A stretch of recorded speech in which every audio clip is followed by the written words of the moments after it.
Santa Clarita Diet Season 2, which is a Netflix original series. It is a series of episodes, and it basically continues the events of the first season. So if you watch that, and I definitely suggest it if you haven't, it does end rather abruptly. So as you're watching, it just kind of like cuts right in the middle of an intense action. I don't know if they didn't have the budget to kind of get the whole thing going, or if they just kind of wanted to leave it as a surprise, or just what happened there. But as you're watching, you're kind of like, okay, it's building, building, building, it just like cuts right off, and you're like, what? But with the second season, it continues right from that point. You jump right into things, and I really love that they did that. It actually makes this second season feel like just a part of the first, as in the whole thing is just one long season of like, you know, a couple dozen episodes. And that works really well for it if you think about it like that. That aside, this season is nice because it does have a sense of conclusiveness to it. Not in the sense that the story is finished or anything like that. I simply mean as in the story arc has a clear starting point and a clear finishing point. It does kind of progress nicely. The pacing is fantastic. I liked how the episodes flowed. They were well developed, funny, and had a number of sort of plot points that they kind of came across. So you'd have the individual episode having some sort of goal or issue come up, but it would also fit into the overall season instead of just having a bunch of standalone episodes. I like content where it's a mix, but it really works well here that they actually do keep things going. It's very easy to binge. It's not too long to watch. Heavily suggest checking it out. It's one of my favorite Netflix originals. I just find it absolutely hilarious with the tasks and kind of activities they do and the type of humor. So as they're going along, you know, they have all these things they have to deal with. Drew Barrymore is a undead.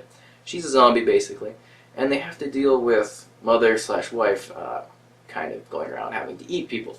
So they become kind of murderers, but they only take out bad people because, you know, she's got to take them out. So it is kind of very visceral and gruesome in that regard. Lots of gore, so maybe it's not for everyone. It's a very, very dark type of humor, and I think it really plays well into that. Very humorous and witty, and the comedy is just generally funny. I find it just absolutely hilarious. I've watched it a couple times second season, just because I can't get enough and I need something in the background. There's not a lot to watch right now. It's a fantastic show. I do think it is kind of carried by the husband, Joel, which is Timothy Olyphant, and he plays kind of just the regular guy husband that's trying to deal with all the problems going on, and he kind of keeps the squad going without too many problems, or he tries to, but of course, you know, when your wife is eating people and you have to help her take out people and clean up and hide and be secretive, while also dealing with your daughter and your work and everything. It's kind of a hardship, you know, that's for sure. And I think he does a fantastic job in the show, kind of balancing everything out and being just hilarious because he's just kind of sarcastic, witty, and he's just kind of going along with it. His complaints are there, but they're kind of funny, and he's just kind of, he has some great moments. This is carried forward by their daughter, Abby, and she is kind of crazy, rebellious, that age, and she's trying to deal with things and does so in a wild series of ways, and I think it works well. She's a fun character, and yeah, they kind of all come together and do their own little things. They all have their separate areas, but they're constantly interacting, which is nice.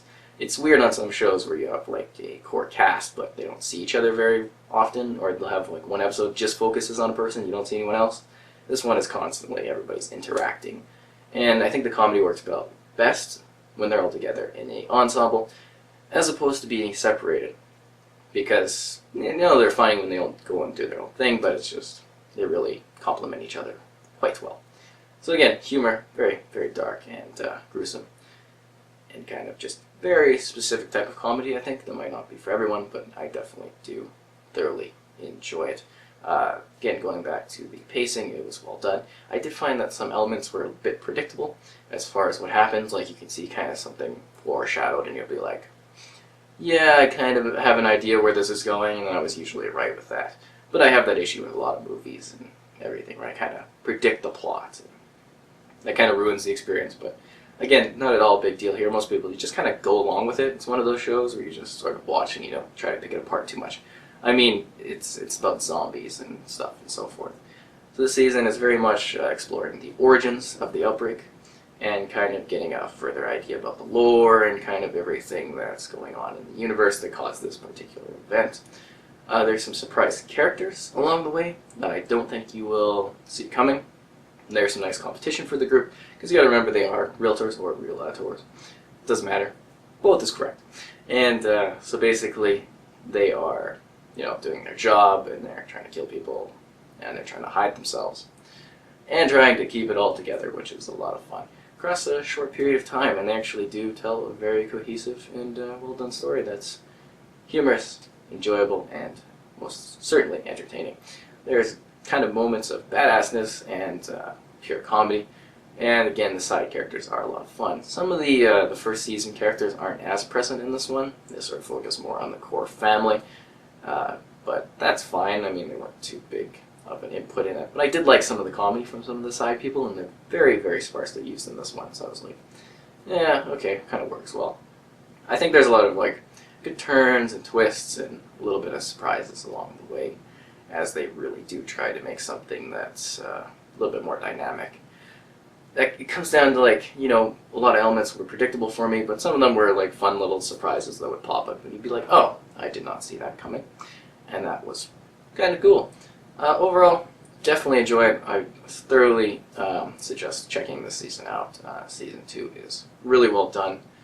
Again, going back to that, I find it really funny, humorous, and it might not be for everyone, but I do think it's a very easy binge and worth checking out, just to kind of, give it some time to get into it. And it's just very easy to watch and go through. The characters are quite likable, and I do find the husband does carry the show quite a bit with his type of humor. It connects with me quite a bit, kind of like with Leslie Nielsen on Airplane and so forth, his kind of straight man roles, where he's just it's kind of like that, but he's a little more loose in this, and you gotta get the idea that I'm going with. Overall, highly suggest, as I continue to repeat that, but it's a lot of fun, and I've watched it a couple times, so it's definitely something that's worth watching. I'd give it a 8.5 out of 10. You can read my full review in the description below, where it's written a little bit more thought out, obviously. And if you have any questions about it, let me know. I cover a lot of Netflix and film type of content, so if you want to see anything, I'll look into it. And that is Santa Clarita Diet Season 2, available on Netflix to stream whenever you want, when it is available.